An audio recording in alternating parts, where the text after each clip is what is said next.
This episode of Armchair Expert is presented by Apple TV, the new U.S. home of Formula One. Starting March 7th, you can watch complete all-access live coverage of every Grand Prix, including practice, qualifying, and sprints, all in one place. Watch every race live only on Apple TV. Hi. How are you? So good to see you. I had a hunch you would wear a sweater, so I did. Oh, you guys too. mad? I'm feeling sick of myself, but with muscle. Good to see you. I haven't seen you guys since. We could talk about it. I don't want to waste it, but you didn't have a hedge when I was here last. Oh God, no! It was We didn't have 2000. anything. It was April of 2018, which is crazy because don't you feel like we interviewed him much deeper into the show? April? I That think I've means only been here once, and we were joking about how it was smart of you to put down the hedges early because because it was going to be a while. Oh, and yeah, it was yeah, a yeah. while. I'll bet. Yeah. But you were like, I had the idea that we would just start the hedges right at the top. And save, $700. Yeah. That's another thing. I could have gotten the 10 gallons, the 15, I or the 30 remember you saying gallons. that you were like, you know what? I'm going to get the smaller one. ROI. You were thinking it there. Wow, April, that means Wait, what year 2 was it? months in. 2018, which is when we started. when we which started. was only 3 months in. Wow. But I think I've registered that whole thing as you were going off to do a TV show about podcasting. That's what you were promoting. Was I promoting that? Yes. So the fact that there was already a show being made about podcasting. But it was right at the top of things. Mm-hmm. Yeah, early. It was based on Startup, which was there was a podcast about a guy who was starting up a business, and the business happened to be podcasts. Yes. It's based on a real story. Yeah. It's a story of Gimlet or one of those. Exactly. Right? Yeah. Yeah. And I can't believe I just remembered it Gimlet. was it's a very good memory. And notable. podcasting was sort of new. Yeah, But you were at the forefront. I mean, Mark Maron was before you, right? Yes, and Chris Hardwick, and of course Anna Faris. Yep. Anna Faris, and of course Rogan. So there were already some titans. But you really took off. Well, a lot has happened since I saw you. yeah, a lot has happened. Look at this place. It's so fancy. I know. I was upstairs. There was no curtain on the bathroom door. Do you remember that? Yeah. Yeah, we didn't have a door. We didn't have a door. It wasn't even the structure. Everyone had to look away if someone peed. That's right. Yeah, or step out. We Or step stepped out if we yeah. were being respectful. Okay, so I do you have the same fascination as I do with watching us age? Sincerely. You mean you and me? You and I specifically. Specifically. I'm monitoring you more than anyone else in the world. I know, but you're really fit. And so it's hard on me because I go, wow, that's what I would look like if I was ripped. And I see you sometimes and you're really looking good. You're keeping it tight. And I go, okay, well, I should go to the gym. And then I go to the gym and then I get in shape and I go, well, if I get in too much shape, this whole Dax Zach thing is going to be even worse. 2.0 though, maybe we ride out on a whole new wave of it. So at both times I'm like, yeah, you and I definitely looked a lot more similar when we were younger. Yeah. I think. Yeah, I think so too. And also I'm shocked with how different I look. I watch Parenthood with my kids and I'm like, oh my God, I look so different. It's crazy. We do still, I don't know how often it comes up in your life, but it comes up in my life once a week at least. I think you're out in the world a little more than me because I work in the backyard. Right. You don't leave your property. Yeah, and you're on sets directing and you have an opportunity for more of that. You text me, which feels impossible to believe, but please tell me. I have to tell you the story. I have to start off with the story Let's hear it. because I text Dax when this happens, when it's a funny one. Sure. Because a lot of times they're just kind of like, Dax, love your work. And they're like, that's not worth texting Dax over. Yeah. But I took Donald Faison, my partner in crime, and I were in Las Vegas. And we don't, we're 50 years old. We don't party much anymore. But we went one night in Vegas. We were throwing a couple back and we're playing craps and we were winning and we're just having the best time. And we decide we have enough booze in us to decide we should go to the club. The nightclub. The nightclub, which is at the Wynn I forgot what it's called, but the chain smokers are playing there. It's enormous. It's like indoor, outdoor, thousands of people. Wow. And we go with a group of people and it's fun and we're having the best time. And as we work our way to someone's booth, I lose Donald and I'm like, shit, I don't want to be in this place alone at all. Yeah, you start feeling very self-conscious, right? Self-conscious, and I'm also like, I wasn't going to be here long anyway, but if my boy just left, how long am I really going to? Your age starts hitting you really quick in that situation, right? You're like, I'm too old. I definitely wouldn't do a second night in Vegas. Bill Lawrence always said, I never had a good second night in Vegas. So we're there, and I'm like, did he leave me? Like, how fucked up would it be if he left and I'm here? I don't know any of these people in this booth. And I'm just starting to get insecure. And I look up, and in the DJ booth, now mind you, thousands of people, but the DJ booth in this club is in the center of the thing, and it's indoor, outdoor, it's enormous, chain smokers.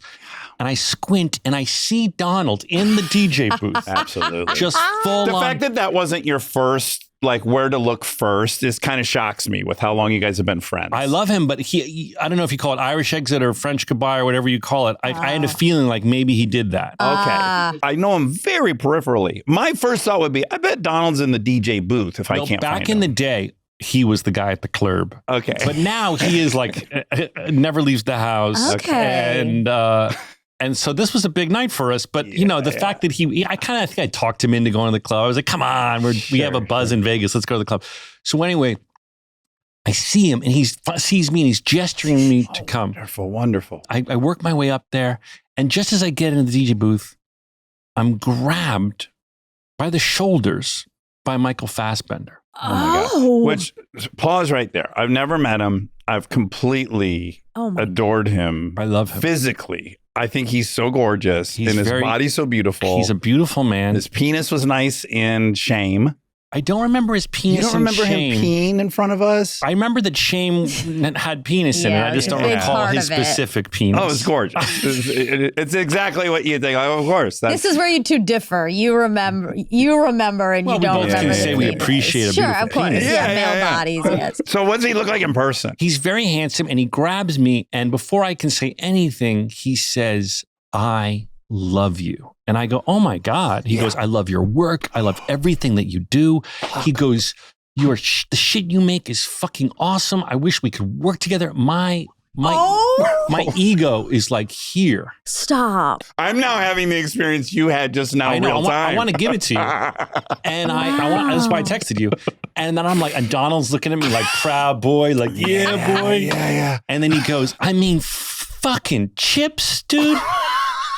Stop. And I was like, I just felt my heart sink because now not only is it about Dax, but I don't know how to get out of this encounter. Exactly. It's what so do you cringe. do? I have a pitch real quick. Fuck. It is also incredibly likely he has conflated you and I into one person. He also loves Garden States and Scrubs, and he just happened to land on Chips as most recent. I mean, truly. Maybe. I don't know. He might think we're the same person. I never got that far. What happened was, I think he had a few too, in fairness. Sure. Well, everyone's at a nightclub in Vegas. Yeah, it's in the middle. It's in the middle of the night in Vegas, and he's lovely, and I love him still.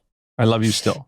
But I'm sure he watches your podcast. He's your biggest fan in the world. Oh, so anyway, God. Well, he goes Fassbender. My goodness, I'm flattered. So listen, he goes. So he goes Chips, and then Donald, being like my wife wingman, is like, no, man, this is Zach Braff. No. No, that's okay. And I would have just walked away. I would have been like, oh, thank you. Chips is the best. But he was like, yo, and his face dropped, as embarrassing as it was. Oh. And then he just starts to kind of back away like, oh, man, you guys had the best night. And Donald goes, no. You come back here like a proud wife. Yeah. This is Zach Braff. Oh, do you not know? You've never seen Garden State? Parenthood. But Donald starts listing my credits. Like, you've never seen a good person and you've never seen The Last Kiss and going Scrubs and all these things. Full IMDb resume. And he's just nodding and nodding. And then I'm like, Donald, let's set him free, please. And he backed away, and that was it. But I didn't even make it out of the club. I was so embarrassed. I kind of just had a moment, and I texted Dax. So I was like, it is important for you to know how much Michael Fassbender loves chips. Wow. That's such a good story. Oh, my God. But it's the worst, though, when it's like your heart. I mean, yes, because we both would love his approval. Of course. Oh, my God, yes. It's one thing when it's someone on the street. Of course, we look alike. I go, oh, thank you. No, that's Dax Shepard. I'm Zach Braff. And that happens all the time in New York. I'm walking around. But this was like an actor I really would love to want to work with me. Absolutely. Like I'm rattled right now because I don't know any of those details. But why don't you make a Chip sequel with Michael Fassbender? Bang it to the curb. Still a Michael, but a Fassbender. Yeah. Oh my God. That's funny. That's heartbreaking. I can't believe Donald corrected him. That's an interesting choice. I wouldn't have gone that. Really good friend. I never do it. And if I ever do it, I'm always so kind. Oh no, you're thinking of Dax. We look alike. I'm Zach. I was, I do that little like that was uncomfortable nice dance. what you just did. But Donald was like, "You get back here, Mr. Fassbender. You're gonna be educated in the DJ booth." You know what sucks is like you feel embarrassed in that moment, and you shouldn't feel embarrassed. He should feel embarrassed because he made the mistake. No one should feel embarrassed. We do look alike. It's cringe because you know what it is. It's solely ego. Yeah. This man I love, your ego is, I wanted this person to like me, and they don't know who I am. Yeah. For me, the embarrassment would have been, I'm not embarrassed I get mistaken for you. I'm flattered by it. Yeah, you're handsome as hell. Yeah, you're incredibly cute and you're talented and you've had a great career. Like there's nothing, I'm not like, don't confuse me with him. I once got into an Uber with I had a girlfriend at the time, and we got into an Uber, and the guy, he assumed that she was Kristen, I assume. Because he was like, hey, I love both of you guys. And just love your pod. Was it Florence? I don't think it was Florence because my brain would have been like, oh, if he loves both of us, this person wasn't a famous person. Okay. So I remember when he said, I love both your stuff and I love, the Carvana commercials. I knew that it wasn't about this particular gal. I love your Carvana commercials. Now here's where, and you're like, no, T-Mobile. This is where I would have been embarrassed. Is like, that same thing happens, right? Fassbender says, I love you. I want to work with you. And then he says, I'm so excited. I heard they're relaunching Scrubs. Right. What would happen for me is I would have been ashamed that I got excited and it wasn't for me. And that's what it would be. That's what I feel. Yeah, if I'm being fully honest. Right. I would have been like, oh, I feel so good. Now I don't. And I can metacognition my way into knowing that I shouldn't have any of those emotions. I would like to get over it because it's so silly. No, but it is. I had this at the Netflix party after the Golden Globes. Did you get mistaken for somebody? Well, sort of. Okay, I don't know if I should say who it is because she's so nice, but Claire Danes, who we did interview. So this is where things get very tricky. I don't know, but she was like, "Hi." I was like walking by. And she was like, "Hi." She stopped me to say hi. Why would? Okay, so yeah, just hold on. Okay. So I said, "Hi. Oh, it's so good to see you. I can't believe you remember me." I said that because I was like, we interviewed her so long ago. Yeah. And I honestly was like just very impressed. I was like, good for you for remembering me.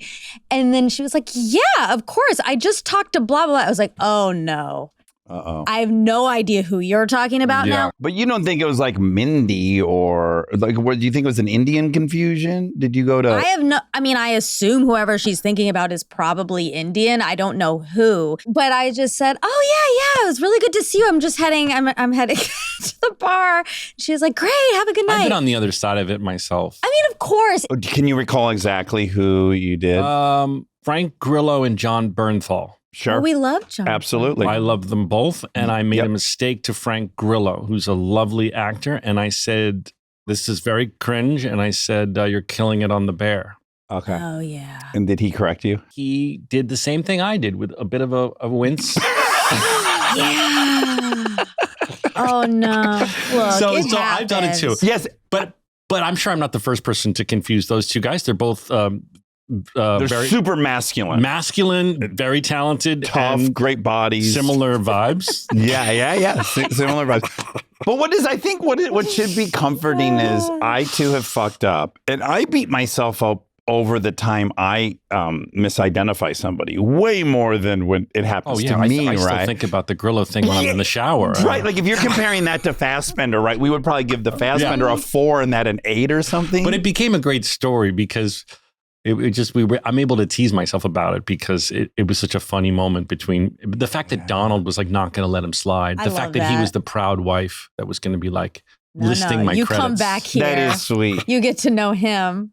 I can tell you, I can't say any of the names, but I will tell you that I was one time doing a movie. There was an older actor in the movie. It was reshoots. The night before we had gone home, Chris and I, we watched a certain movie. We came to set the next morning. The older actor said, "What'd you do last night?" I said, "Oh, we watched this movie." He goes, "Oh my God, I watched that movie too." I then said, "Oh my God, I don't know why people are obsessed with that movie. It was such garbage. I don't know why it's blah, blah, blah." And I can sense from the people around me, this is uncomfortable. I've clearly stepped in it. And then I quickly remember, oh, this person also produces. And I said, "Oh my God, did you produce that movie?" And he said, "No, I directed it." And why would he say to you, I watched that movie? There was a little bit of a trap, but let's leave it. Right. I'll just own my stuff. I tried to make it better. I buried myself worse. And then at the end, I just said, "For what it's worth, you'll probably forget about this in a couple weeks, and I'll be thinking about this for the rest of my life." And it is so true. Yeah. I'll just randomly be lying in bed and be like, "I cannot believe I said that directly to someone's face." And it just proves the lesson I hadn't learned yet, which is like, I don't need to ever say shit about bad stuff about anything. Like, I can just tell you the things I loved. You don't need to hear what I hate. I don't do that anymore either. Yeah. Do you find when you were younger? I did it when I was younger. Oh, yeah. And Donald and I were doing a podcast, our own podcast, a rewatch of Scrubs. Yes. And we watched every single episode of Scrubs and then would chat about it for an hour and a half. How many episodes were there? I don't know. Like 200 and something? Oh, we should look it up, but 150 at least. Such a good show. Because you were doing 20 a year, right? 20 Back in the day, we were doing like 18 to 20 or so a year. 182. 182. Ooh-wee. That's good. Yeah, he's the best. Wobby wob. So we watched them all. Yeah. And it was fun. We did it during COVID over Zoom. It was like something to do and have a laugh. And then it got really popular and people really liked it. Yeah. And I caught myself early on going, when you're just chatting with your buddy, I'm sure you guys know this, you're gonna say, "Oh, I hated that," or "I hated this." Yep. Yeah. And I stopped myself. I was like, I don't want to spread negativity about anyone's creativity. Occasionally something would slip in. They'd be like, "You guys like that movie?" Yeah. But it was mild. I was very careful to not, I tried to be careful about not talking down with a giant microphone about anybody's work, Yes. Because you're operating under the false illusion that it's not going to get to them. But now in modern day, everything gets to everybody. And I try to remember that when I read something shitty about myself, I'm like, oh, that person didn't think I was going to get it. And they might not even stand by it today. Because you're just in a mood that day. Right. And you're like, I was annoyed last night and this happened. And then 2 days later, I might be like, nah, I don't even have that opinion. I just don't want to, there's enough people putting negative shit out there in the world. Okay, so you and I have now had a bunch of weird, fun overlaps other than just looking similar. Yes. We've both been in the Cheaper by the Dozen franchise. I didn't think of that one, yes. Yes, that's my very first on a screen in a movie theater experience. Oh, really? Yeah, for 12 Mine seconds. was not fancy and in the movie theater. Okay, but I'm sure your role was a lot better than mine. Yeah, I had fun making that. We did a remake of it for the Disney Yes. with Gabby Union and me having a mixed family, and it was fun. Yes, so we're in that universe. Yes, and then we must talk about Panay for a second. Yes. So Andrew Panay is like in my top 3 best friends of my life. I didn't know that. You didn't know that? No, I know that he mentions you a lot. But your audience, you have to explain who he is because they won't have any clue who he is. Well, we did talk about him quite a bit. So yeah, he produced Wedding Crashers originally, and then he produced a movie that I was in, Employee of the Month, and then we've done 4 or 5 other things, and then he produced all 3 of the movies I've directed. And we're like inseparable soulmates. He's the nicest guy. I love him. And in my world, he produces all the T-Mobile commercials we do. Yeah. Yes. And I think it's really interesting that he hired you instead of me, his best friend, who seemingly looks identical. Well, you know what happened with those? It's interesting. There's a guy, his partner, Brian Klugman. Yeah, Klugman. Who writes all the spots. Yeah. And he's sort of the Don Draper of T-Mobile. Yeah. And those big spots that we make, we shoot full spec versions of them beforehand. Oh, right. They're made, the T-Mobile ads are made in a really unique way. Most people don't know this. So for example, the Jason Momoa one, which was probably the biggest one with the Super Bowl ad we did, we don't just like submit copy to T-Mobile and go, hey, what do you think of these storyboards and this idea? That's the normal way it's done. We shoot full on like with iPhones and props and a couple people helping us. We shoot the whole spot in my backyard.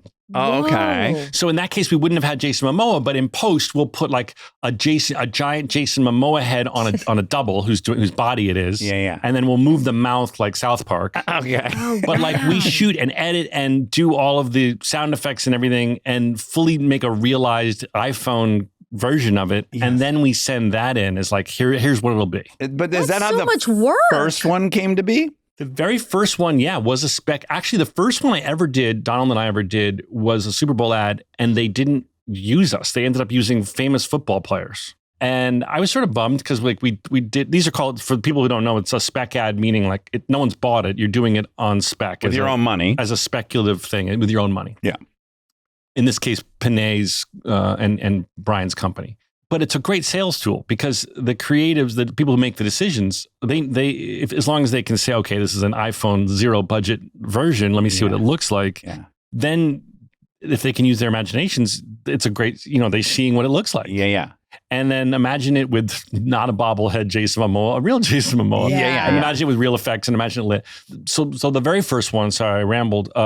We did one in my backyard and then they ended up being two famous football players. Okay. So I was sort of bummed, like, oh gosh, little did I know that it would come back around in such a huge way that now we're like, they're partners. How many years ago was that Super Bowl one? We didn't do this year, but we've done the last 4 or 5 years. Yeah, I feel Yeah, like you've been you've doing done it for a good 5+ years. Yeah.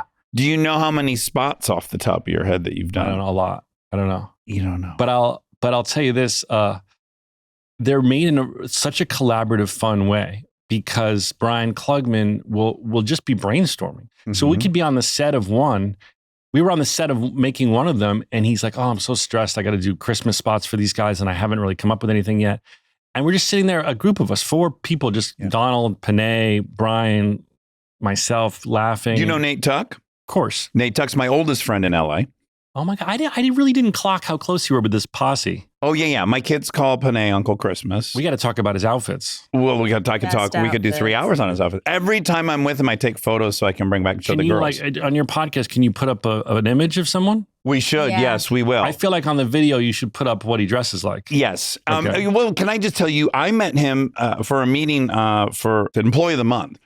And I walk into his office and he didn't have the funds yet, but he still had the style. So he was like in True Religion jeans, but they were bedazzled. And he was wearing like a half shirt, like a midriff. I had never met him. And I was like, wow, this dude's a lot, huh? But then within 4 seconds, I'm like, oh, this is the sweetest guy I've ever met. And I got comfortable with it. And then I came to really enjoy how playful he was with his clothes. But now he's got money. And it is the most exciting. I've never seen anything like it. I really haven't. There's nothing like it. It's the closest comp I can give your audience is On three. sorry, fuck, we could have done it. Yeah, Liberace. It is diamonds like I've never seen in real life. Yeah. It is furs. Yes. It is like a white t-shirt that's ripped. It is like Louis Vuitton or Gucci boots that make him like 6 inches Gene taller. Simmons style, Gene platform Simmons, and like size. Gucci or Louis Vuitton boots. Yes, a lot of pink, tons There's of an pink. entourage around him. He's got a great crew around him. He has a whole posse that moves like the show Entourage.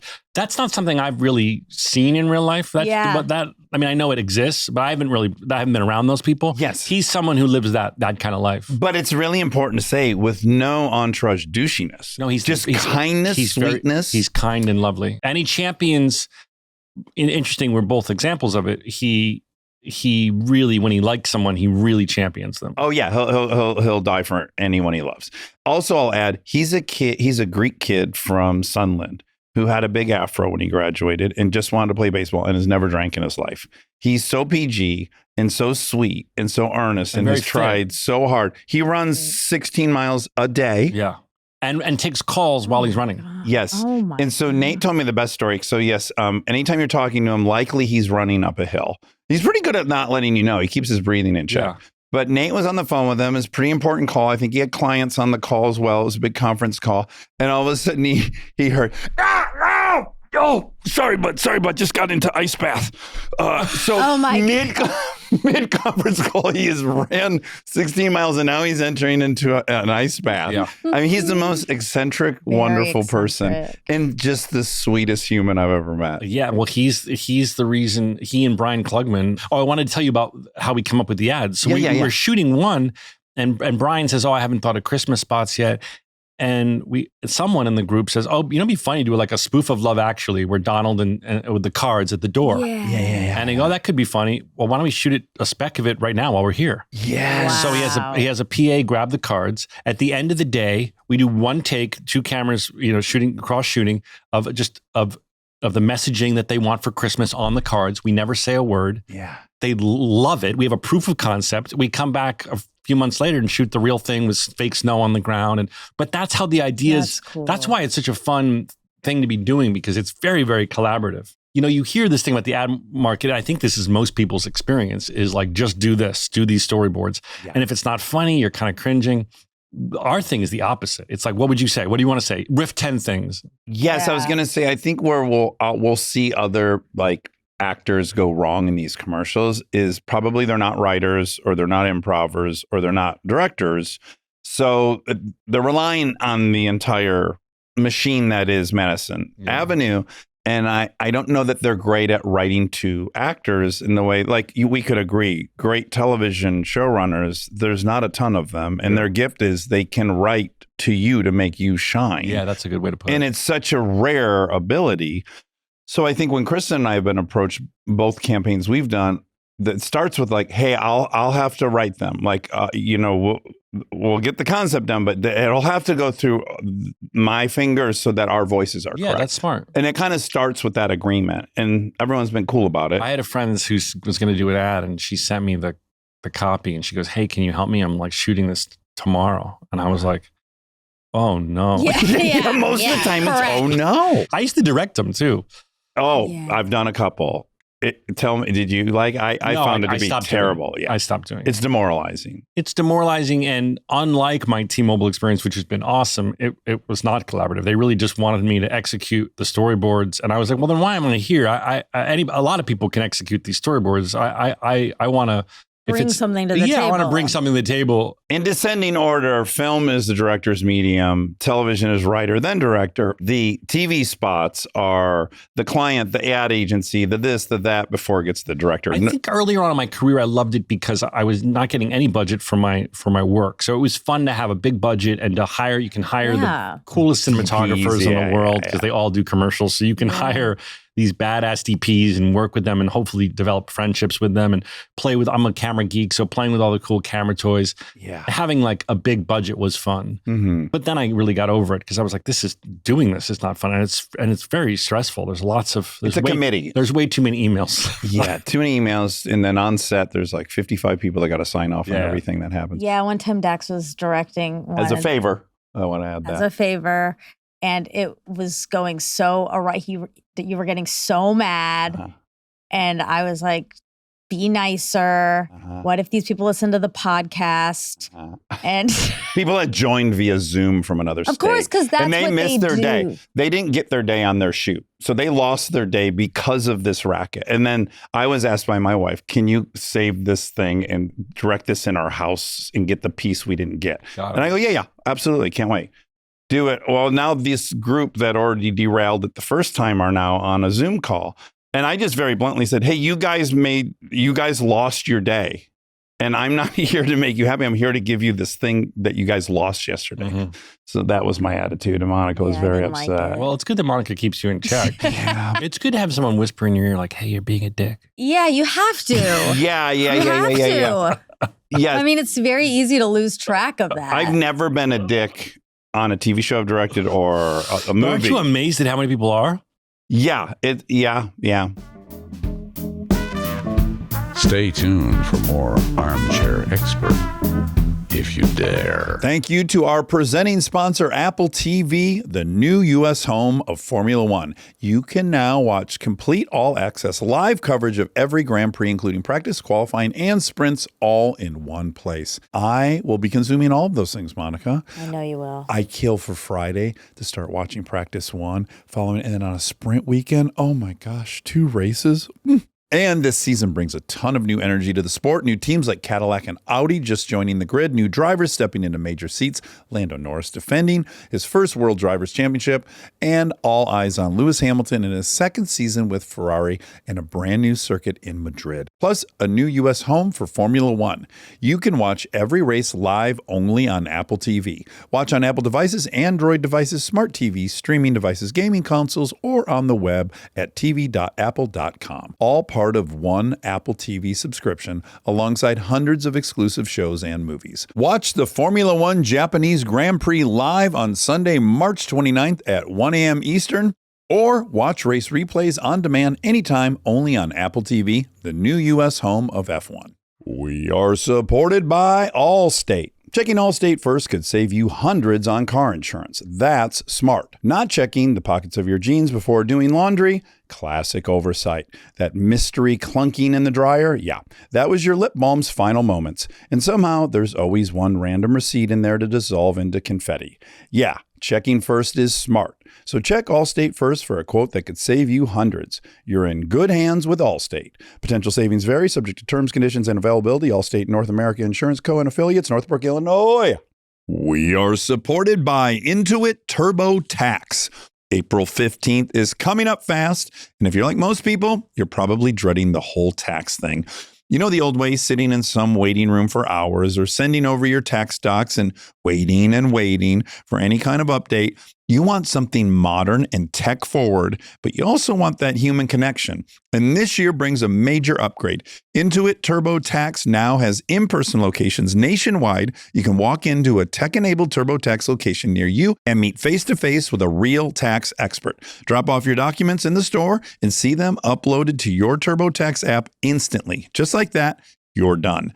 Your new TurboTax expert stays back and works tirelessly to get you every dollar you deserve while you get real-time notifications as you go about your day. Honestly, it feels like someone finally figured out what we've all been wanting. It's not some sterile tax office from 1987, and it's not just an app where you're on your own. It's both. The human expertise with smart modern tech. You drop off your stuff, go about your day, and get real-time updates as your expert works through everything. That's the upgrade. Head to TurboTax.com to find a store location near you and get matched with a TurboTax expert with real-time updates and iOS app.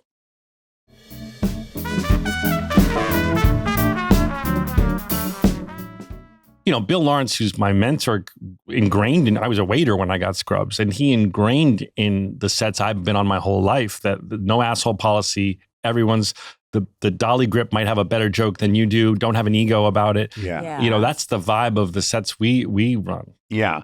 But the insecurity it has sometimes created in me is I'm on a set, or more often I hear a story about a really great director and what they did and how they treated everyone. And in the past, I've been like, am I never going to direct blank because I'm not a fucking asshole? Like it has created in that time, like, can you only get this level of movie by being a tyrant? No. I don't think that, but there's been times where I think it's about having courage, because sometimes I find myself, you know, I'm directing somebody huge and I go, it's take 5. We got to look at the time. Are you going to have the balls to go, hey man, we don't have it yet. We got to keep going. Yeah. That's where I have to give myself a pep talk and be like, come on, like, don't be a wimp. Like, go have the difficult conversation to push this person, because a year from now, when this comes out, they're going to be so stoked that even though it was the middle of the night and they were cranky and everyone's cranky and it's raining, that you pushed them. Okay, so you've done, you did one episode of Ted Lasso. Yeah. And you've done 5 shrinkings. I've done 5 shrinkings, and I've done, I just did 2 Roosters, which is the new Carell show with Bill. Okay. How did those experiences differ? Lasso was crazy because I was dating Florence at the time and I was over in London, and Bill said, I've got this new show with Sudeikis and it's going to be great. And would you want to direct the second one of all time? If you remember, it was the one about the biscuits. Yeah. Oh, yeah. And I said, yeah, that should be fun. I like Sudeikis. He's hilarious. And I'm over here anyway. I'd love to work with you. And I directed it. It was a lot of fun. I'm not really into sports. So I thought, I bet people who like soccer will like this. I mean, it's cute, and Sudeikis is very funny, and Bill's great. And then I left. Right. And then it came out and it was insane what happened with It's still insane. If I go to Apple, I'll notice it's still always in the top 3, often in the top 2. And then a new episode hasn't come out in years. I know. It just became a phenomenon. Yeah. And all those guys became famous. And what's happened to Brett Goldstein is incredible. And I just met them all when they were all completely unknown. Yeah, second episode's tricky. Second episode's tricky because the pilot of Lasso had a lot of pipe to lay out. It had a lot of story to conquer. Mm-hmm. And episode 2 with the Biscuits was the one where Bill and Jason were going to show you, we're also going to break your heart. Mm-hmm. Also just establishing the tone of the show going forward. It's like we established all the characters. Now we're going to show you what the vibe going forward is. Yes, that really was 2. Yeah. And also it was the first one with gameplay, which was funny because the greensmen on the field were so protective of the pitch. Yeah. And they wouldn't let us bring equipment on it. So I had to, as someone who's not into sports, figure out how the hell we're going to shoot soccer Without being on the field. Bringing gear on the field. So we've built this rig. Have you ever seen the things they bring on the beach that are the big inflatable tires on sets? Yeah. So the key grip and the dolly grip and the DP and myself, we all collaborate on this thing. It had big inflatable tires, almost like something you'd see on the moon. Yeah. And that with a remote head on it. And then it had a pull bar, and the grips would put cleats on and they would run with it. And those tires they accepted as light enough, and the cleats were of course fine. And then the DP would operate the remote head on the sidelines. Okay. So we kind of came up with this really cool rig, and that's how soccer was shot the whole show. That stayed with the show. Yeah. So when you go into Shrinking, when do you appear in Shrinking? Shrinking season 1, episode 8 was the one, for those who know the show, where the centerpiece of the whole show is that Gabby goes to her ex-boyfriend's art show. That was my first entry into the Shrinking world. How was it directing Harrison Ford? Talking about like the intimidation factor of someone might not be getting it on take 5, like. Yeah, him and Morgan Freeman and Michael Caine. Like I've had a couple experiences with these mega guys. Yeah, scary. And it's scary. Being Morgan and Harrison, everyone is weird around them. Yes. You have to understand. It's not their fault. Yeah. Everyone is weird around them. Yeah. I was driving in a golf cart with Harrison around the Warner Brothers lot, and there's constant trams of tourists going by. Yeah. And he just gently turns his head the other way. And I go, do you ever wave? And he goes, no, but I do feel bad about it. But you have to understand that no one, to a Morgan Freeman or no one in their life, except maybe their loved ones, is normal to them. I know. So what they long for, strange. I've deduced, is someone to just act like you don't give a fuck. Yeah. Not in a rude way, of course, a respectful way. Yeah. But that wins them over real quick. Yeah. I had to give myself pep talks. I had a tricky time with Alan. Mm-hmm. He was rest in peace, brilliant actor, but he was the trickiest for me. But Morgan and Michael Caine were really, really lovely, and Morgan so much that when I offered him A Good Person, a movie that was my own script with Florence, he said yes, and we had a really good experience making that. But he is gruff as hell. Yeah. And he really only wants to work in the morning. And he really kind of only wants to do one take. Yeah, he said that. After you go cut on take 1, you go, great, everybody, that was awesome. Let's go again. You hear, wah. Yeah. I don't know. I respect it. Wah. No matter for fucking 25 days, every setup. John Doe has the upper hand. Wah. And what would you say to him? I'd be like, Morgan, that was take 1, and you were great. Obviously, you're never bad, but we got to figure some things out. The camera didn't get the right position, and there's something going on with the background, and I want to put this lamp over here, and let's take 1. Yeah. And I'd be like, okay. and then, throughout the course of the day after lunch, he was an older man and he was getting tired. Yeah. So that was the first example of I was intimidated and I had to give myself a pep talk. It's what we were talking about. I'm not an angry director. I don't yell at anyone. Yeah. That's not my vibe. But I do have to go, if you're a wimp now and don't have the courage to go tell Morgan, even though it's 3 a.m. and we're outside and it's cold, that we got to go again with the crying scene. Yeah. he's gonna be mad at you a year from now when we're showing this movie and the scene doesn't work. Yeah. So that's my responsibility. Yeah. And with Harrison, I have that too. I mean, they're all. It's not a matter. People always go, "How are you directing them?" You're not teaching them. You're not teaching a brilliant actor. What you are is steering the ship. Yeah. And you're going, Harrison, do you want to do one because the scene before this X, Y, and Z happened? Should we do one where you're a little more angry? Do you think? I think maybe we should. And 9 times out of 10, he'll be like, absolutely, you're right. That's good. That's good. Yeah. I'm the conductor of the orchestra, and I'm not the greatest first violinist in the world. You are. Yeah. But if I ask you to play that note a little bit louder, it's because I'm thinking of the whole thing, and we shoot movies out of order, and you might not be thinking of the scene. You weren't even in the scene before this when we shot it. Yeah. And we went to here. So this scene needs to be here. It helps though, because once you've had the courage to do that with Harrison Ford and Morgan Freeman, I feel like I can do it with anybody. It's like, it's the ultimate swimming with weights on, you know? Yeah. We just had Sterling K. Brown on, and he said, you can't be a fan and in the game at the same time. And I was like, that's a perfect way to say it. Like, you can't like be like, I love him so much, I can't tell him what to do. It's like, no, you're the coach of the game. And they don't want that. That's, I just had the really cool experience. Harrison Ford interviewed me for Interview Magazine. Oh, no kidding. For this Scrubs rollout. Yeah. And it was very trippy because my interaction with him on set is very like, it's chummy, but it's, he's Harrison Ford. Yeah. And this was, I never thought he would ever say yes. They said, who do you want to interview you for Interview Magazine? They usually pair you with someone. Yeah. And I said, well, maybe Brett Goldstein will do it because he's a buddy of mine and he's an actor, director, writer. I thought that'd be a good match. And I was like, I don't know, ask Harrison Ford, kind of sarcastically. And then Harrison said yes. Oh my goodness. So nice. So it was very cool to be able to actually, it was more of it turned into more of a conversation, but I got to ask him questions that I'm not asking him when we're sitting around on set in the director's chairs. Yeah. And it was just cool I asked him, what do you need? What do you like from a director? What's most helpful to you? Yeah.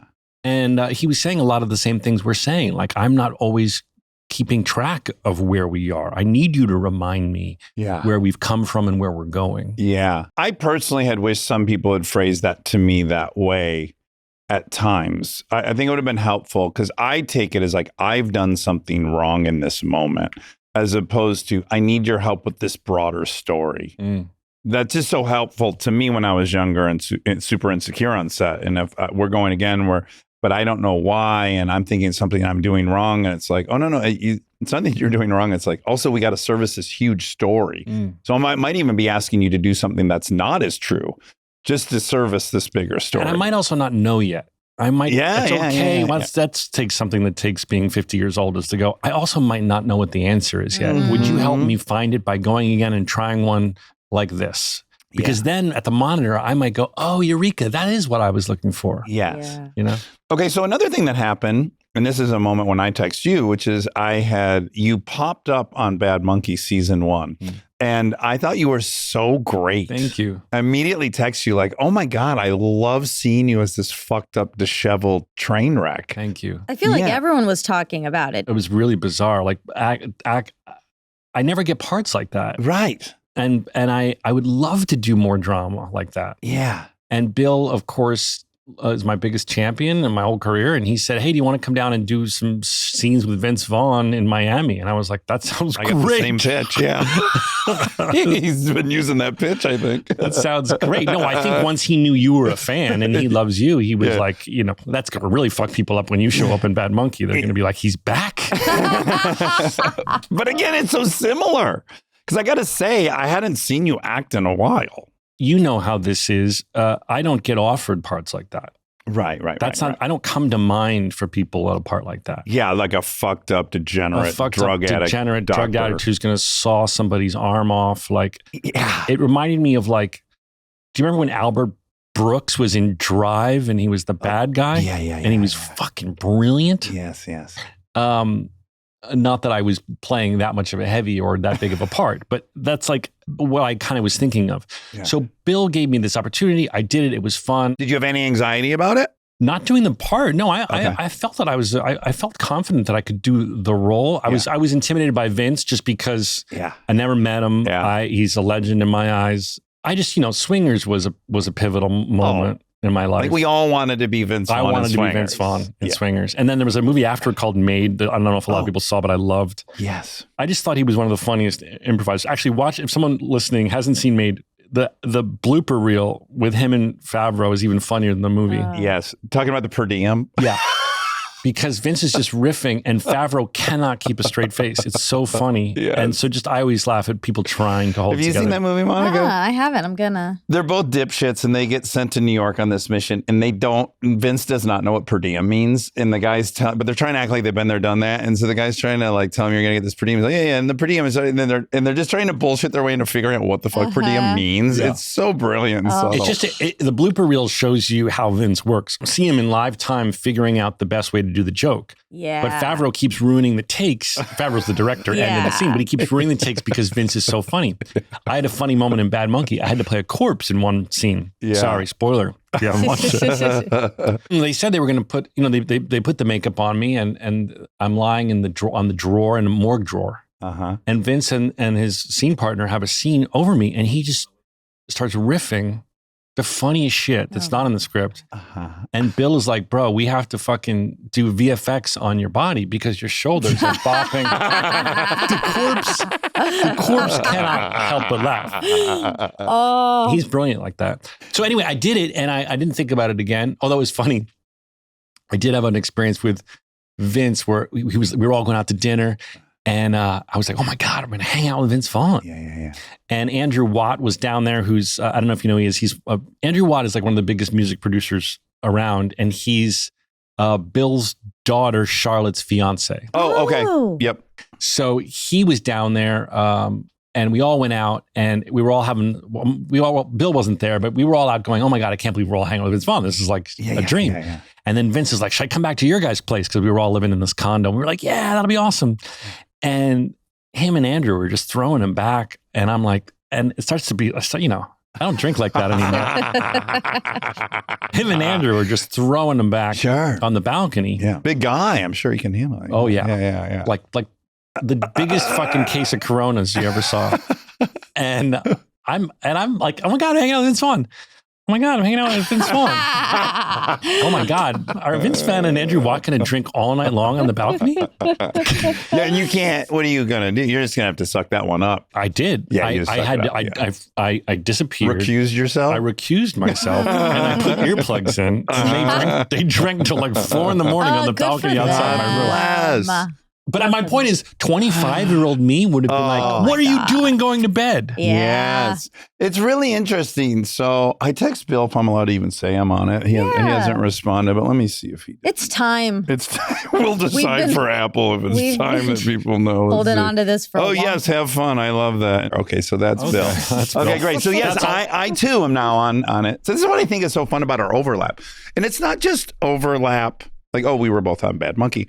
We're both on Bad Monkey at a very specific point in our lives, at a very specific age. Doing dramatic roles we don't normally get cast in. Yes. Although I'm playing a douchey, I'm pretty much back to probably to the party. Oh, I actually don't know what character you play. Although he told me some fun anecdotes I won't say because they're spoilers, but he did tell me that he had some funny stories. I'll tell you what the character's name is. Yeah. Rat Daddy.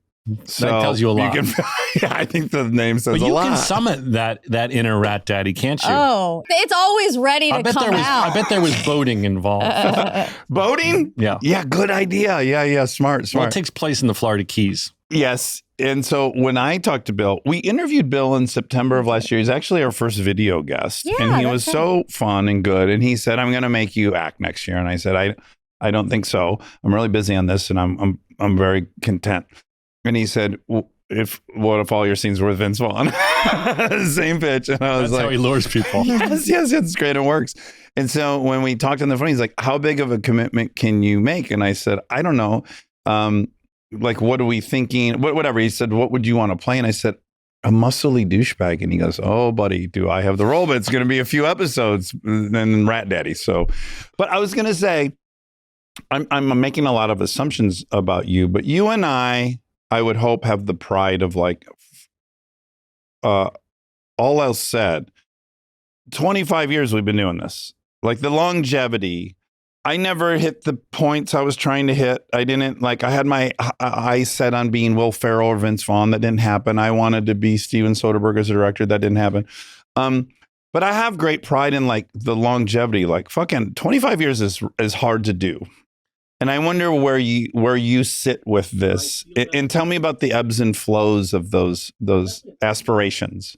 That's a good way to put it. I have thought similarly. I've had my ebbs and flows. I've had career highs and years where nothing was fucking happening. And but I think those ultimately led to me finally then sitting and writing a script I was proud of. Yeah. And then I've had moments where I was like, I cannot believe this is happening to me. I can't believe this is all happening at the same time. This is so crazy. I'm so neurotic. So something awful is bound to happen tomorrow. Yeah. So that's part of doing this job. I mean, we're freelance. And you just nailed it. You either have nothing or you have too much. Nobody has the right amount of it. Yeah, and it's a wave. And if you ride it wrong, you crash. Yeah. And if you ride it right, it can keep going and going. Yeah. In fact, I'll give you an example. That little part I did on Bad Monkey, I got a lot of love for it. Yeah. I was sending you love letter texts. You did, and a lot of other actors I respect a lot as well. I would see a celebrity actor that I love, and I'd see, I don't know them that well, but I'm like, hey man, how are you? And they were like, hey, dude, Bad Monkey, you crushed it. And it would just make me feel so good. Yeah, of course. And it had been a minute, right? It had been a minute. I've been doing a lot of directing. Yeah, it had been a minute, and it'd certainly been a long time since I'd gotten a juicy dramatic part. Yeah. I mean, I think a lot of what people were saying was like, oh my God, yeah, Zach, I forgot he's so good. Oh, yes, thank you. That's that thing, and it's fun. It's like when Edward Norton acts. He acts once a decade, and you're like, oh, that's right. He's one of the greatest to ever do it. But I'll tell you, I got an offer to do an indie. I imagine that was very challenging, playing a cop. True story about a cop who was a narcotics cop outside Baltimore and lost his daughter to drug addiction. An amazing script. It's called Clean Hands. It's going to hopefully be on the festival circuit. But I think I got that offer, probably I'm imagining because of my work on Bad Monkey. Yeah. I had the courage to do it because of the feedback I was getting from some actors I really loved and respected. Yeah. And went and had the most incredible experience where I really was like, let myself go to a place I haven't because I had a little bit of wind at my sails. Yeah, you know what I mean? of course. And it shows in the movie I'm really proud of.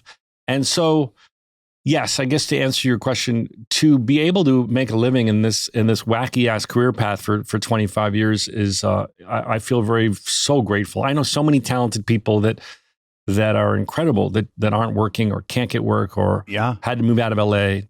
Yes. So I never go to sleep a single night without putting my head on my pillow and saying how grateful I am for the things that have happened. Yeah, I guess there were periods where I felt bad for myself that I didn't hit the mark I was going for. And then just, over time, a lot of weird things happen over time. Well, what about this? Yeah, what about this? This is unexpected, and who would have guessed it? You mean outside of this podcast world, the goals you set for yourself as a filmmaker? Yes, or as an actor, like what I was trying to get to. And I now have the vantage point of like, oh, I got to do a ton of stuff multiple times, and I'm still around. But you also don't know what's around the corner. I mean, Bill is a perfect example. He created Spin City when he was like 25 years old. And then he makes Scrubs. And then after Scrubs, he does a lot of stuff, Cougar Town and Undateable and lots of stuff, but it isn't hitting the zeitgeist like those two first did. Yeah. And so he I think thought like, okay, I've had a good career. I can't complain. I love what I do. Yes. And then all of a sudden Lasso breaks. And then Shrinking breaks. Yes. And then Bad Monkey breaks. And I can guarantee you this Carell show called Rooster that I directed for HBO is amazing. It's going to break. Yeah. And now we're doing the Scrubs revival that hopefully will break. Yes. So that man is on absolute fire. And my point is, he didn't expect that at all. He didn't think that what his 50s were going to be about. You and I also have a unique experience in that we go back and forth from overseeing everything to just being an actor, which is such a mind fuck. It is. Yeah. We'll talk on that. When you're directing and producing the show, there's so much pressure and there's always a problem. It's just, you open your phone, there's 11 fires being put out. Yeah. And then everyone is like this all day long. And you're looking at your watch going, we are so fucked for time. Yeah. What are we going to do? How am I going to shoot that next scene in an hour? And the actor, 180 degrees, is like, we got it? All right, I'll be in my trailer. Bye. I'm going to go lay down and read my phone. Yeah, I'm going to go look at Instagram. Oh, you guys are all sweating because of all those problems? See ya. Yeah. I think what's different for me on Scrubs, I directed this pilot of the revival. You directed the pilot? Yeah. Okay. We'll get right into it. Yeah. I just watched it. Did you like it? It's so good, dude. So excited. It's so good. You know, I didn't watch Scrubs not because I had anything against it. I was 25 and I was an addict. I didn't watch any TV. Like, I totally missed Scrubs. I've seen an episode or two, but I'm watching this and I'm remembering, oh, it has that same thing that I saw the first time, which again, you would think would be easy to capture, but I think would be really hard. It is. Yeah. So it's got that thing, but I must have said 5 times when my wife was getting ready in the bathroom, I'm like, this show's fucking good. This is how I'm saying it. And then 5 minutes later, this show's really good. I mean, it's just a fucking good show. Like, I missed it. This is a great show. Start the first with the kids. It's that I love that original Scrubs so You know, it'll be really much. trippy for people like yourself who didn't watch the show and watch it now and get into it. Then, and hopefully they love it. There is 8 good seasons of the OG that they can go back and watch how we became who we became. And that's a unique thing. But you do a very clean and effortless, it's not laborious, catch up to what's going on. We meet you. I'm working as a concierge doctor. Yes. And I've been separated from my friend group. And I haven't worked there for 17 years. And both Donald's character, Turk, and myself, you know, we were best friends, the whole bromance thing. We really have sort of both kind of fallen into melancholia because we're lacking the community and friendship that was what helped. The show's theme song says, I can't do this all on my own. It's what helped us get through what these men and women who work in hospitals deal with. Yes. The ups and downs, the highs and lows of being one of these superheroes that work in a hospital. You have a patient who returns to a grandmother who collapsed at her grandson's soccer game, and I live an hour away because my patient ended up back at Sacred Heart. I have to come, and so I'm re-entered into the world. I haven't been there in a very long time. It's very much like I can't wait. It's very meta. It's like returning to high school after you've left, and you're returning to high school after you left. And what's really trippy, and I'm getting goosebumps talking about it, which is funny because I've lived it. We used to shoot Scrubs in an abandoned hospital in the Valley, Riverside and Whitsett. And that building got torn down. In order to do Return to Sacred Heart, the hospital, we had to recreate the entire thing to perfection on a soundstage. And so now I enter the soundstage fully dressed and fully recreated down to like the dusty murals on the wall. Yeah. And it's a place I haven't been in 17 years, but it's a place I spent my 20s. Is that the real gap between when the show went off and now? 17 years is when the show ended, yeah. Okay. And we started in 2000. There's there are a few young people playing interns on the show that were born the year we started airing because they're 25 years old. That's how old interns are. Yeah. First aired 25 years ago. Isn't that crazy? It's bonkers. Crazy. Now, I can't put too fine a point on it. It's fucking great. Thank you, man. Yeah. John C. McGinley looks incredible. I don't know what his protocol is, but he's a beast like you. He works out like a motherfucker. He's looking great. He's very looking into the strong. Plunge.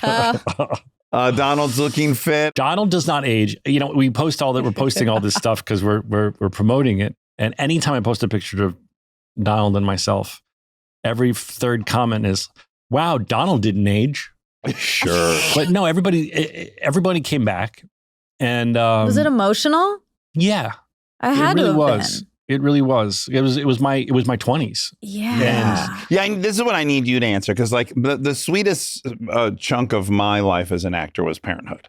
It was just beautiful from day one till the end. Yeah. And there are many times where it's like, if I ever wanted to act again, that's what I would want to do. Yeah. And then I have this great fear of like, but is it returning to high school? Would I go and then just be brokenhearted that no, it can't be that thing because that was a thing Are you at a still time. close with all those people? Yeah, It absolutely very. can be. Yeah, Because so what was tell me unique- that part of it. What was unique for our cast is we're all very close. We love each other. We text. We do things together.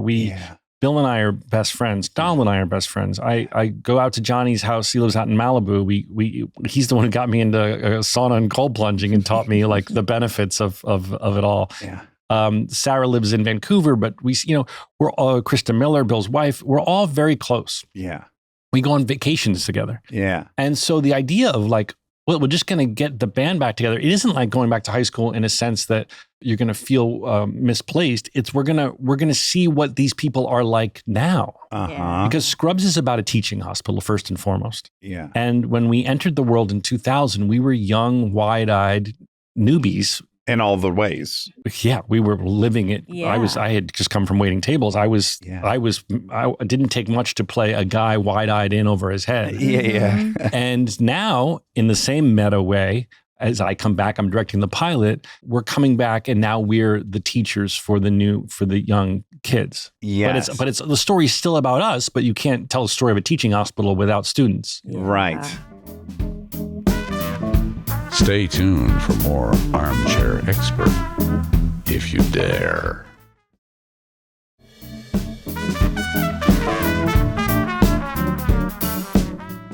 First question, how much did the success of The Pit play into this coming back? And how much did you and Donald being in the T-Mobile commercials? Like what is the recipe that leads to the relaunch? I think it was our podcast, first of all, did really well. Okay. I mean, not Armchair Expert. We don't know. Maybe it was bigger. No, You just ran out of episodes to watch. No, you guys. Well, it certainly was not on the level of your show, but it had a big following, enough so that we could feel it. We could feel that it was popular, and it did sort of suffer when we ran out of episodes because Donald and I, you're very good. You're both very good at interviewing people. That's not a skill set Donald and I really have. We were good at telling jokes and laughing, and we can kibitz all day long. You can get interviewed forever. Right, and we can just chat. Yeah. Yeah. And I think imagine the audience enjoyed some of that. We also would go on long ass tangents. We were also very candid. His wife would come on and they were very candid. We had a sex therapist on and it was hilarious because him and his wife just started going to a session with the sex therapist. The best. And it was so fun. Yeah. And they are both very open. Like there's no secrets. And we had the sex therapist on. And it was just great. We're interviewing the sex therapist. We're being boys. We're asking all the questions. She's like, you can't flap this woman. Just ask her whatever the fuck you want to ask her. And she's an amazing guest. And Donald starts to talk about how him and his wife have an issue. And I can say this because they already brought it out. It's on the podcast. Yeah. He has a much bigger libido than she does. Sure. And his libido, he's 50 years old and he has the libido of a 16-year-old. That's why he looks so youthful. They're linked. So Casey comes on and she's like, all right, I'm ready to talk about it. She's got a Southern accent. She's from Texas. And it starts kind of funny as a joke. And then the woman starts giving them genuine counseling. This is a very common problem. Yeah. Let's talk about it. And it was so candid and interesting and funny that I was like, oh, this I enjoy. Yeah, of course. But my point is, outside of that rare exception, we were best when we were shooting this shit about an episode of the show. Right. So that's why it sort of faded out. Right. And maybe we'll start doing it again now that there's more episodes to talk about. So that was encouraging. The podcast was one big thing. Yeah. Then the T-Mobile campagin became really successful. Yeah. And then they kept re-upping us. Yes. And then I think Bill just being on fire. Yes. And then I think we always joked, because Bill loves a panel. You invite Bill to, if you're listening to this and you're orchestrating a TV panel, invite Bill. He'll come. And every panel the man's ever been on, he's like, yeah, we're going to do something with Scrubs. We haven't figured it out yet, but we're doing something. So in my mind, the show Psych had done some movies, I think, whatever channel they're on, they had done like some Psych movies. I thought, maybe we'll do that. Or we'll do like 6 episodes. We'll do something. How could we not? We're all available. There's interest. Bill wants to do it. Bill's on fire. I think it was being negotiated long before the Pit because it took a long time to negotiate. Sure. This is a businessy thing that most people won't care about. But Bill's deal is Bill somewhere has a else. huge Warner Brothers deal. Yes. One of the biggest of all time. Yeah, good for him. Good for him. Almost T-Mobile money. This is a Disney property. So it took like 2 years for them to all talk. All those lawyers. So annoying. Yeah.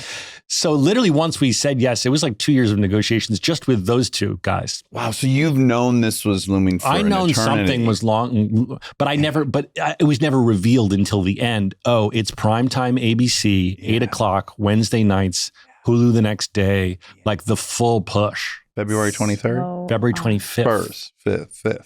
February 25th. February, do you want to say that again? Yeah, Dax? 25th. February 25th. February 25th, 8 o'clock. We're showing both episodes 1 and 2 back to back. Brilliant. And then it's on Hulu the next day. And then if you're listening to this anywhere around the world, it's most likely on Disney Plus. Yeah, so episode 2, also great. I watched 1 and 2 prior to this. Yeah.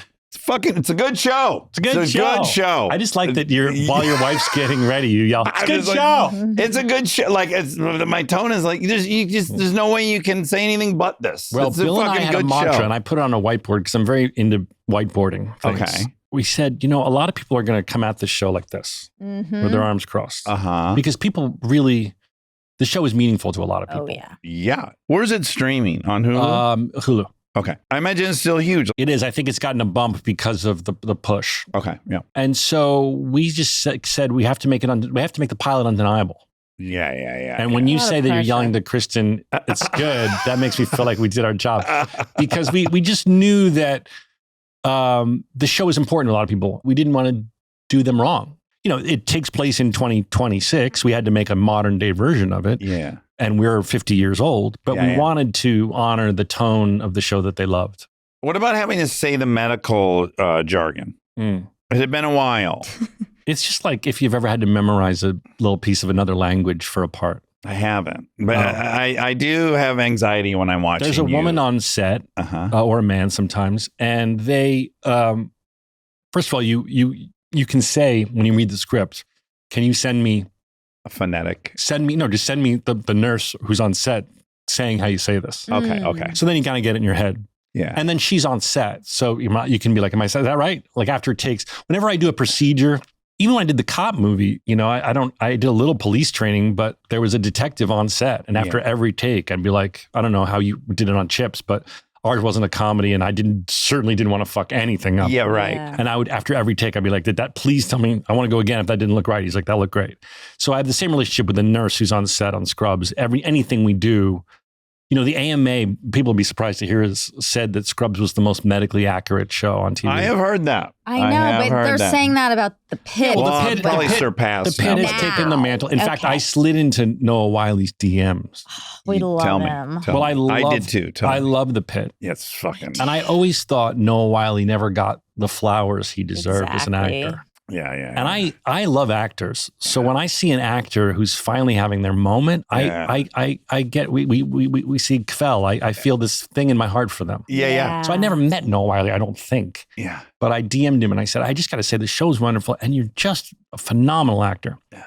And he wrote back, thank you so much, Zach. That means a lot, paraphrasing, but it was something to the effect of, we knew going into this that Scrubs was known as the most medically accurate, and we really wanted to achieve that mantle, that level of success. Oh wow, that was kind. So that was very sweet. But they also had Wells on their side, who had done ER. Right. Was ER? But ER was ER below? was already out by the time Scrubs. But I think that a lot of the shows that are dramatic take dramatic license because, look at Grey's Anatomy, the things that have happened, or ER, the things that have happened. Well, she was telling me she's on ER bed and it's like 6 or 7 little kids have gotten AIDS. Yeah, it was like I watched ER again after The Pit because I needed more.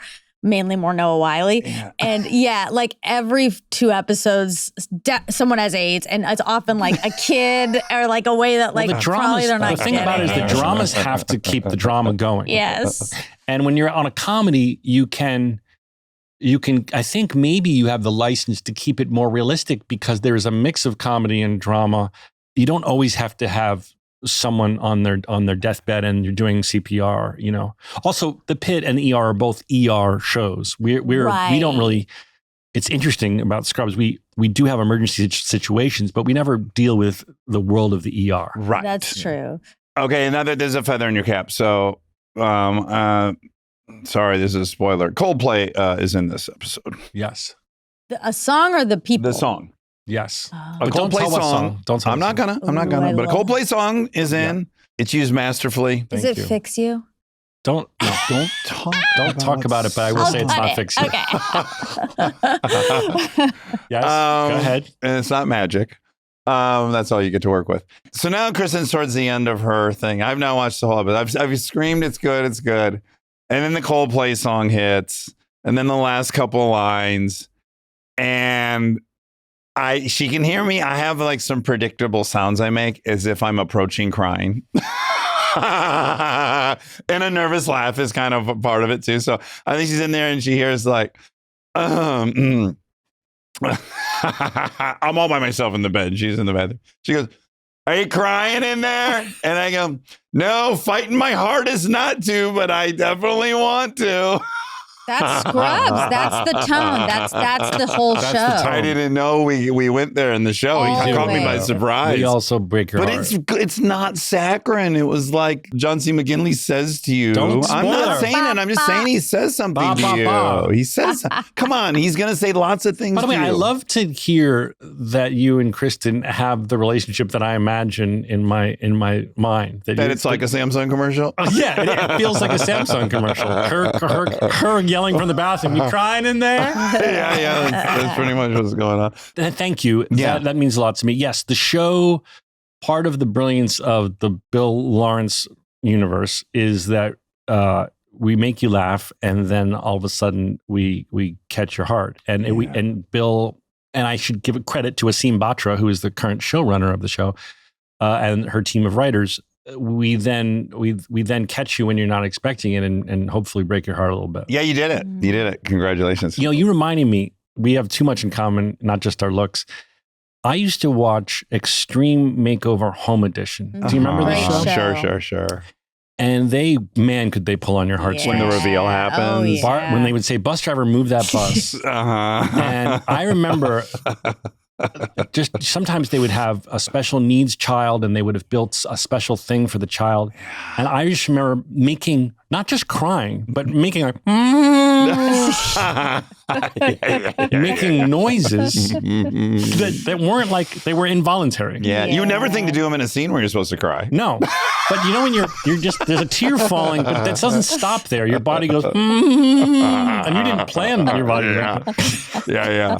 Do you cry a lot in life? I love to cry. No, not in life, but I love more than anything when a movie or a TV show moves me to tears. I love that feeling. Life. Because maybe that's why you guys make all these gurgles. Because like, I hadn't cried from, I think, 9 years old to when my best friend went to the hospital 7 years ago. So whatever that is, for 35 years. Wow. And now I have these little beautiful girls and they sing songs on stage and I cry. You know, like I'm now starting to cry more and more and more to the point where it's almost untenable. I have had a couple of big cries here when we're interviewing people. Monica's like, okay, we've reached. We've hit the limit. Cried enough. I'm kidding. No. You shut down his crying? No, but sometimes I'm like, again? Like, oh my God. It's starting to feel not, the line you worry about is that it doesn't seem genuine. It is genuine. I'm here to tell everyone it is genuine, but sometimes you're like, well, you can't cry at this because this isn't a big enough thing. It's kind of like when you're making a movie, like the character can really only have two crying moments max. Yeah, exactly. After that, you're starting to exceed your crying moments. That's right. If you're talking about a daughter, anyone who's got a daughter story, or it's a daughter telling me about how she feels about her dad that's a guest, I'm done. Right. Like I have two little girls and it's all I think about. And it's just a fast pass to me. I've cried from the horrible things that have happened, but I don't in my daily life cry much. But I love the feeling, whether it's a play, if it's a TV show, if it's a movie, where I feel it coming. It's wonderful. Okay, I have some now personal questions. What is your relationship with your looks? I want to compare it to where mine have evolved. When I was younger, I never felt like there was no one calling me hot. And I was very insecure about how I was going to make it in Hollywood because I would go on these auditions and I would sit in the waiting room and I would look at all of these beautiful men who were hot. And they were reading for the part. And I was like, I'm not going to get this part. I don't look like that. And that made me very insecure. And then I think there's two sides of that coin. So I had that experience. And then also I'd be at the commercial audition for Arby's. And I was like, I don't look character-y enough either. I'm not goofy enough looking to get all these funny, goofy roles. And I'm not handsome enough. I feel like I'm just caught in this purgatory doldrums of like, I'm not goofy looking and I'm not attractive. I felt the same way. But I did feel a little, I was starting to, right out of school, even before school, I got cast as Woody Allen and Diane Keaton's son in Manhattan Murder Mystery. Right. And I knew that even though it was a small part, I knew I'd beaten everyone in town out for it. Because who wouldn't have wanted that part? And so I got a little bit of confidence at 18. And then I went to school and learned filmmaking and studied acting. And I got out of school, and the first thing I got was a very high profile production of Macbeth in New York, starring Alec Baldwin, Angela Bassett, Liev Schreiber, Michael C. Hall. George C. Wolfe directed it, huge theater director. And I was the young guy who played two different young roles. And so that kind of gave me like whoa, I just got a really big part for a young guy created at college. Yeah. So I did start to have a little bit of confidence that I could act. But when I came out here and I saw how pretty everybody was, I was concerned that I wasn't going to book TV. And I didn't really. I would never make it very far. And never for a love interest kind of thing or any. I just wasn't getting that, and it was frustrating. And when I was waiting tables out here in '99, I was thinking like, gosh, I don't know. Maybe I should have stayed in New York. Right. In the cool indies were at that point coming out of New York. In theater, there's not that same bar. No, a theater is going to choose the best actor. That's right. Yeah. It's a meritocracy. So and then Scrubs happened, which is though Bill knew me and studied me and wrote a part for me. It was so tailor-made for me and our sense of humor. And then, of course, it goes without saying that Bill and I ended up having the exact same sense of humor. Yeah, right. So then that's what gave me my big break. But the first thought I had was, this is going to help me get my movie Garden State made because no one was going to fucking cast me in Garden State if I hadn't written it. Yes. So I knew, maybe you have felt the same way, that I'm going to have to create stuff for myself. Yes. So my journey is like, hated how I looked, was bummed. I've gotten older and older and older. Now I'm like, I like how I look now, especially at 51. And then even crazier, and I wonder if you're having this experience, without naming names, there was a whole legion of our peers that objectively, for sure, in our 30s and 40s, I'm like, that guy is so much better looking than me. It's insane. A bunch of those dudes. And now, because of this war of attrition and the longevity, a lot of these guys I'm looking around, I'm like, I don't think that anymore. And I wonder, that's my journey with it. Where I'm like, some of my peers have fallen off, and it's crazy to know when you should wish for what. I don't know that I feel that. I do see people getting plastic surgery, which I think is crazy. Well, that's another thing I want to talk about is you and I clearly haven't had facelifts. But I want to know, do you think about it? Do you think? Because I wouldn't do. I tell you, before I've seen a bunch go awry, I might have. But I do this, and we both have this thing down to this they're called festoons. We know he knows all about festoons, and it's genetic. And so I of course in the mirror sometimes I'm going to like on Scrubs and I'm like in the makeup trailer going like, can you do this? And they're like, no, we can't do that. That's plastic surgery. Also, don't do that. You looked crazy. That did not look good. No, my point is, I of course it had crossed my mind, but I've because of being vain and insecurity. But I've seen enough people go awry that I'm not going anywhere near it. Well, yeah, that's what I want to talk about. So I have zero judgment if someone does it. I don't give a fuck if anyone gets a face up. Yeah, that's great. Cut to me like being on the show in 5 years. I know. Remember when I said 2? I go to the dentist. I whiten my teeth. There's a lot of things I do, and I work out like crazy because I want my body to look a certain way. Like I'm not vain. I'm vain. Most of the time, and I just wonder if you're caught in this cycle of thought. Most of the time, I'd say a good 80% of the time, I'm like, this is actually kind of cool. I'm going to be one of the few people that didn't have a facelift, and I'm going to look weirdly authentic. And I think that's going to have some weird value. Like, I think I'm choosing the right path. 20% of the time, I'm like, this is crazy. Why wouldn't I? I have the money and I am vain. I oscillate. But aren't you worried? To me, the fact that it can go awry. Like I never got LASIK because I don't know what minuscule percentage of cases of LASIK go awry. But I never got LASIK because like my eyes are my whole life. And that might be totally neurotic and crazy. But I feel like, oh my gosh, your face. And also, if you and I all of a sudden We had tiny button noses. If we had little cute noses and a fucking pronounced chin and a jawline, wouldn't people be like, what the fuck did Yes, you do? they would. They would. And we had no festoons? Don't you think, I mean, you say this all the time, like what's attractive about people is the differences. It's not the like, I mean, for some people, obviously it is, but it's like the classic looking cookie cutter is not what's interesting. Yeah, no. And everyone's truly. starting to meld into one look. Yeah. I don't know. I think it helps us that we're the age we are because got to play a grizzled cop. I'm playing like a dad, and you get the parts are different. You're not trying to be the leading man who gets the girl. Yeah. And I'm not competing I was never competing for those roles really. I mean, I did one or two of those, but I was never going to be the Glenn Powell of the moment. You know what I mean? Yeah. Okay, now I'm going to put you on the spot, and this is to answer my own curiosity, because I'm so interested in all the parallels. But when you directed A Good Person, you had reached out to me a couple times about like AA. Yeah. And I don't know if what I said was helpful or not. Very helpful. Thank you. Okay. You were the first person I reached out to because I started writing this movie about recovery.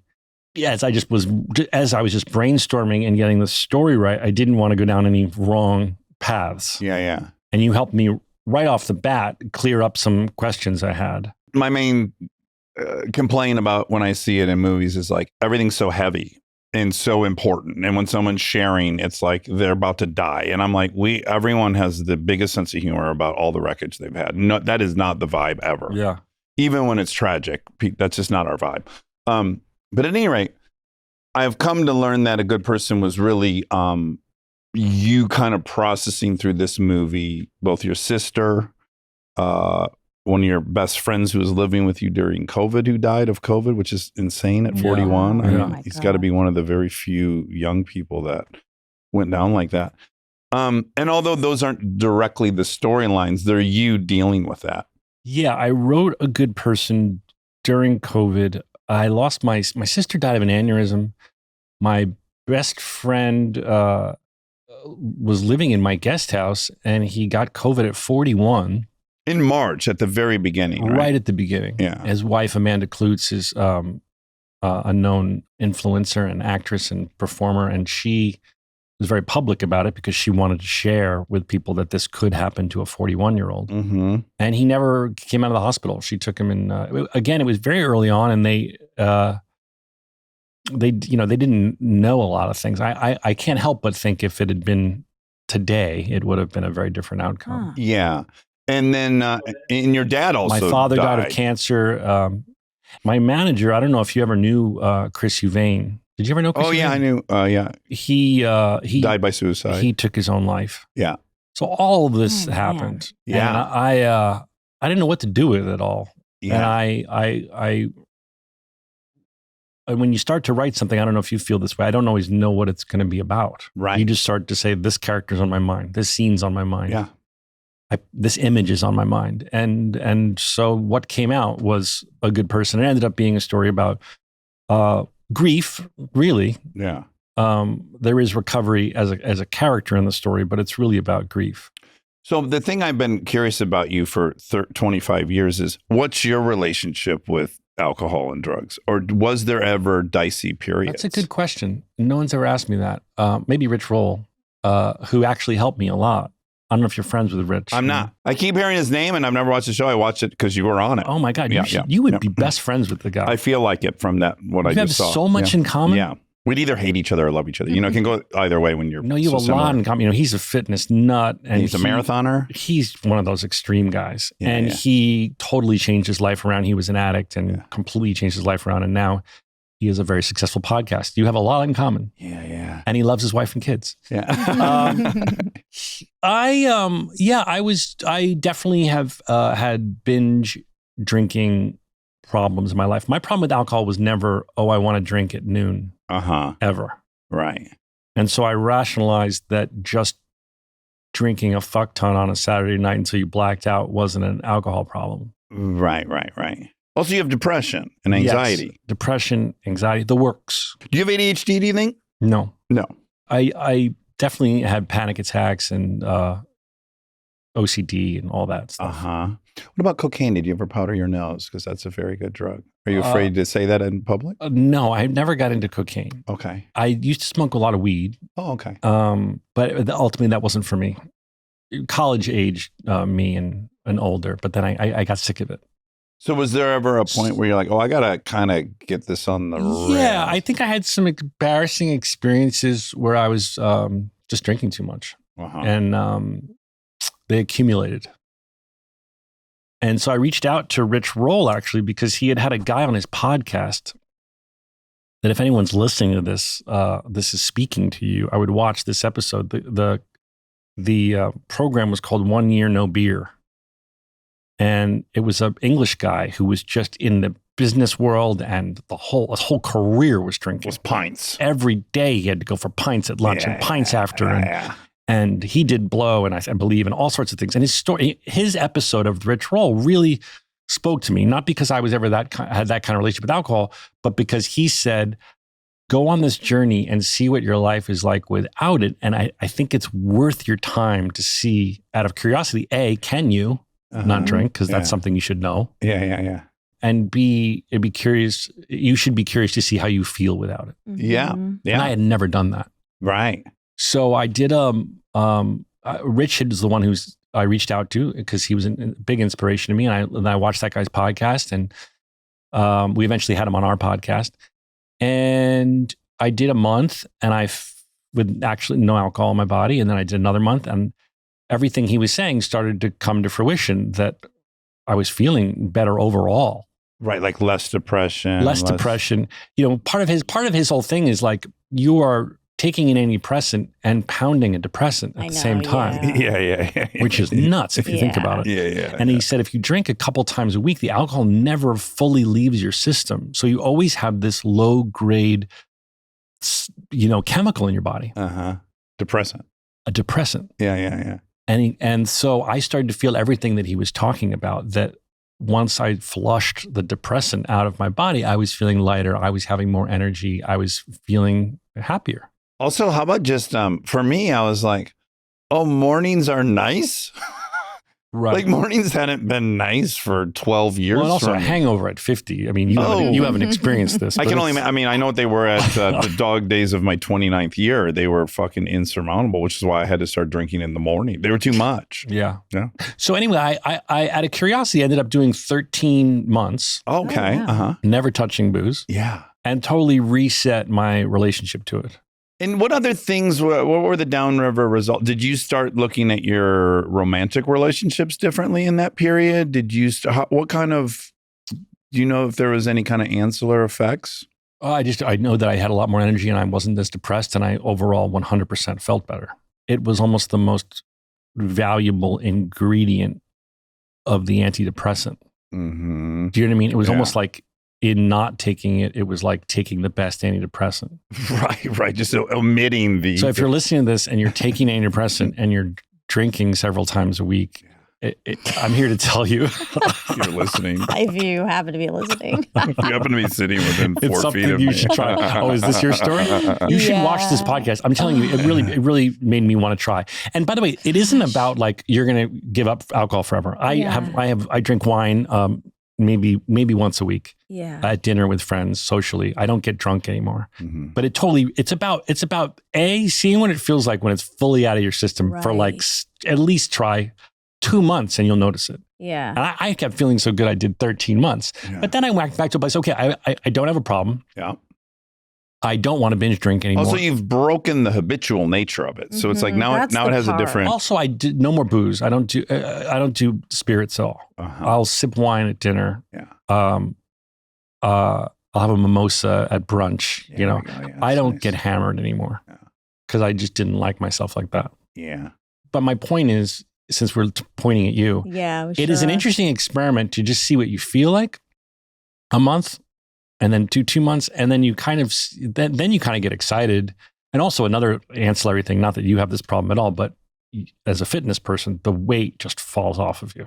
Oh yeah, I lost like 20 pounds in the first 4 months. I got lean in a way I had never seen my body. Yeah. And that was kind of Take any photos? I would love to see. I sent them to But also my girlfriend at the time. sometimes you said sometimes people can gain weight because they're filling the sugar loss with like sugar. It like is very common, for people to get out of treatment who are like hardcore alcoholics. Right. That Yeah, they will, I also want to say, and Dax, you should help me say this correctly. Yeah. This is for someone who was not drinking any amount of alcohol. No one should go cold turkey if they have a serious alcohol problem. Yeah. You might want to be medically supervised. If you experience the DTs when you don't drink. Right. I just want to be careful. I was just binge drinking, not just. I was binge drinking, not drinking every day. I was just binge Officer, drinking. I'm just binge drinking. But there's so many ways for alcohol to be a problem. Either you're binge drinking, or you're drinking moderately but every day, or you're It's crazy how it was so successfully. I'm glad. You've seen the trends of people, the next generation drinking are way down. know. Oh, yeah. And isn't it insane to think how alcohol was marketed to us our whole lives? Talk about successful marketing. Our whole lives, fun is alcohol. Yes. They're You are synonymous. not doing all those ads. You are not going to the beach. You are not going to the game. You are not hanging out with friends unless you're drinking. Yeah. Absolute Vodka had such a successful campaign because they did really cool variations of their ad and magazines and stuff. The swimming pools. Yeah, and I had a whole wall of them. My parents didn't care because they thought, he's into graphic design. But I had a whole wall in my bedroom that was Absolute Vodka ads. Yeah. And in hindsight, I think, God, it was brilliant marketing. Yeah. We were just fed It's true. that if you're a human and you want to have a good time, alcohol needs to be a part of it. And that was never a question. Yeah. And we all have some varying degrees of social anxiety, and it helps with that. Yes. So either the young people who don't do it as much, that's on a downward trend. And then the increase in GLP-1 users. So even people that are older, now so many people are on GLP-1s, and that reduces your drinking like crazy. What's GLP-1 Mounjaro, Tirzepatide, Ozempic. I know it is Ozempic. That makes people not want to drink. There are a whole, oh my God, yeah. Like people who were 3 glass a night wine drinkers are like a half a glass and they don't even really want it. Oh, that's interesting. Oh, that's almost like across the board. Yours went down, right? Your frequency is the same, but your intake is less? Yeah. Is there talk that it could be helpful for people in recovery? There is talk. Yeah. I don't know who's launching the study or funding it, but it's being observed nonstop. There's all these off-label effects of this drug. Yeah, We've really had 30 doctors on here to say, like, it is the most miracle-y drug we've had in the last 60 years. Not just for weight loss. No, because once you're on it, all your metabolic conditions start getting better. So Alzheimer's, heart disease. It just reduces inflammation kind of in total. Yeah, and you're satiated, so you don't desire alcohol. Like it's insane how many positive effects. Wow, I feel like I should go on Ozempic. Let's get you on I'm on it. I'm on a GLP-1. teeny tiny Why are you dose. on it? You're very thin. Thank you. It's not for weight loss. Oh. So originally I was like, I want to see what it does to my cholesterol, but I have high cholesterol, so it's supposed to be good for that. And then, we just had so many people on that are like, it's great for your brain markers. It's great for this. If you have dementia in your family, it could be great for. We're in an Alzheimer's study with one of the premier Alzheimer's experts in the world. And he's a thin guy who's on it. And he's like, it has a lot of beneficial effects on a lot of these markers we look at for Alzheimer's. Wow. But if you don't have the food chatter, I will say, which I don't, you do have to remind yourself to eat. You do have to be like, I need to eat breakfast now. If you start, without food chatter. Because you'll get too thin. Yeah, and you got to eat food. You got you got to eat the things you're I supposed think some to people eat. get too thin They on do. that stuff. They do. It can be slippery, so you have to like monitor it. Oh yeah, like anything, it's going to be abused. You must have to eat a lot to maintain muscle mass. Or do you do protein shakes and shit? I do protein scoops in my oatmeal every morning. I have the most boring diet in the world. I am such a creature of habit. I eat the same exact thing almost every meal, every time. Yeah, all day. That helps you not have to think about it. Yes, and I am very ADHD, so like routines work great for me. So I do the same thing every morning, from the meditation to the journal to the when I get my coffee to when I'm allowed to look at my phone, then when I get to have my oatmeal. Like I'm like Rain Man in some ways. Yeah. And I'm happiest when Can you count cards? Yes. Well, Zach, I adore you, and I'm probably more interested in you. That's what I'm sensing. I enjoy watching our like parallel journeys. Like when I When I see you in a T-Mobile commercial, it's not like when I see Faison in the T-Mobile commercial or any other actor. I go like, oh yeah, there I am in this commercial. Where's my check? How are we aging? Oh, we both haven't had facelifts yet. Oh, his hair is really. I was watching Scrubs, the reboot, and I'm like, God, his fucking hair's still gorgeous. I battled to keep mine. Oh, really? Oh, I'm on I have a topical eye dropper I have to use twice a day, and it makes my hair greasy. Yeah, I see the receding now. Yeah. I don't normally rock this clean cut fade, the Dax Shepard clean close fade. So we're a little closer now. We're graying in a similar way. The sides are gray, but the top's still hanging in there a bit. Yeah. Lots of comparisons. You don't do anything to maintain your hair? Nothing. You're so lucky. I just have to meet my Kristen Bell. Well, how has that evolved? Because if I can be critical, I've bumped into you over the years, and you've often been with very attractive, slightly younger girls, or often that's been the case. Not always, of course. Not always. Of course, that's been a critique, but not always. Oh, not is that a always. popular critique? I haven't heard that as a popular critique. You don't make those lists of like. Yeah. People. No, but with Florence, of course, I did because we had an age gap. But that's not been the rule for me. Yeah. No, I don't. I'm not. I have a crush on someone. Have you evolved in relationships? Yes. What were you doing wrong that you know that you're going to try to do right? I think not just looking for adrenaline of the moment, looking for something that could be long-term and a life partnership. Like reorganizing the top 5 attributes we're attracted to type of thing?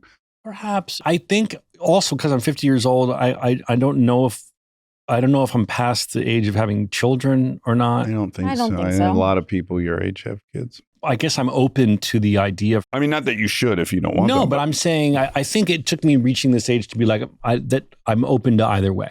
I would fall in love with whomever the universe says puts in front of me without being attached to the notion that I should have children or not. Right. Which is something that's I've pivoted on. Do you think you used to potentially pick partners that, like, when you walked into a room, you felt proud to have them on your arm?